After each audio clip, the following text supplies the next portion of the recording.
I never imagined I'd be the man who would sit awake at 3 in the morning, staring at the front door, waiting for a wife who had promised she'd be home hours earlier. My name is Daniel, and for the better part of 7 years, I believed my marriage was unshakable. Emily was the woman who once laughed at my bad jokes, the woman who swore she couldn't sleep without my arm wrapped around her. But something changed, slowly at first, like a draft sneaking through a cracked window until the whole house grows cold. That night was supposed to be ordinary. Emily said she was grabbing drinks with some coworkers after a long week.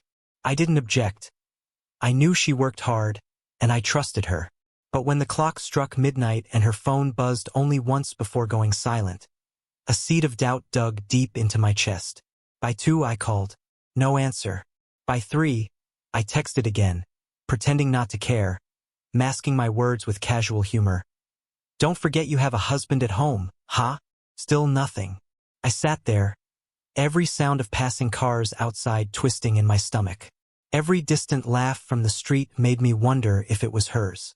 When the sun began to rise, and the door still hadn't opened, something inside me hardened. I wasn't angry in that explosive way where you yell and slam doors. No, it was quieter, heavier.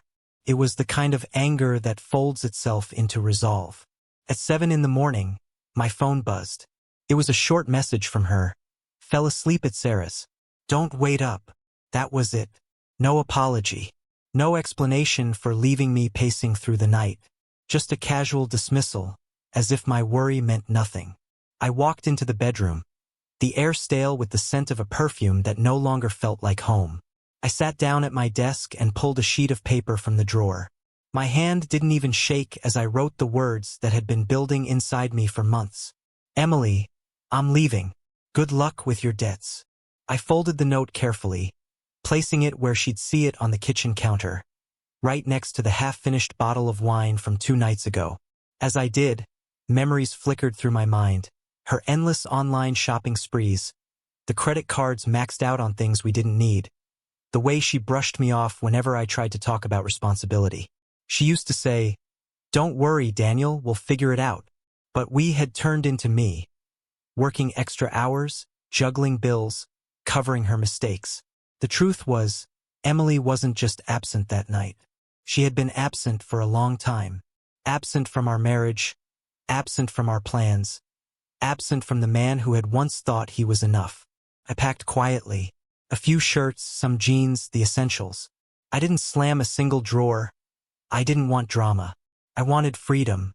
With every folded shirt, I felt lighter, as though the weight of her excuses and betrayals was lifting from my chest. By the time Emily stumbled through the door, sunlight was already spilling across the living room floor. She looked surprised to see my suitcase by the door, her makeup smudged, her hair in careless waves that told me she hadn't simply fallen asleep at Sarah's. She opened her mouth to speak, but then her eyes fell on the folded letter on the counter. She froze. I didn't wait for her excuses. I didn't want another half-hearted story about coworkers, another empty promise to do better. I simply grabbed the handle of my bag, nodded once in her direction, and walked out. No shouting, no confrontation. Just silence, the kind of silence that carries more weight than words ever could. Outside, the morning air was crisp, almost cleansing. For the first time in years, I felt like I could breathe without the heaviness of debt and disappointment pressing against my ribs. As I loaded the suitcase into the trunk of my car, I thought about the life I was leaving behind. Not the house or the possessions, but the constant feeling of being second to whatever new distraction caught Emily's attention. Driving away, I remembered the first time she confessed she'd racked up thousands on her credit card. I was younger then, still hopeful, still in love enough to believe that love alone could fix anything. I worked overtime, canceled vacations, and scraped together every dollar to cover what she owed. She promised it would never happen again. Yet every few months, the bills came back, thicker than before, and her apologies grew thinner. The truth is, her staying out all night wasn't just betrayal. It was the final thread snapping on a rope that had been fraying for years. I wasn't walking away because of one night. I was walking away because of the pattern, the neglect, the quiet erosion of everything that once made us strong. By the time Emily picked up the letter, I was halfway across town. I imagined her face as she read those few simple words. I'm leaving. Good luck with your debts. There was no cruelty in the message, just clarity. It was the first time I had drawn a boundary, the first time I had said, enough. In the days that followed, I didn't hear from her.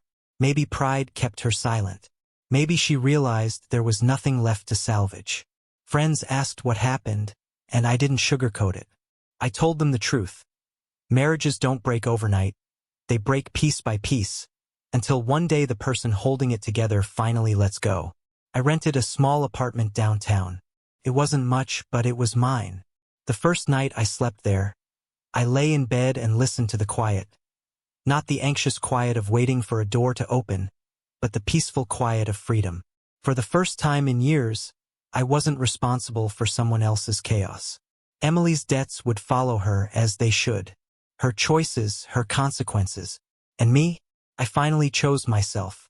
Walking away wasn't easy, but sometimes survival demands that you stop patching holes in a sinking ship and swim for shore. And as I turned the key in that new apartment door, I realized something I hadn't felt in a long time: relief.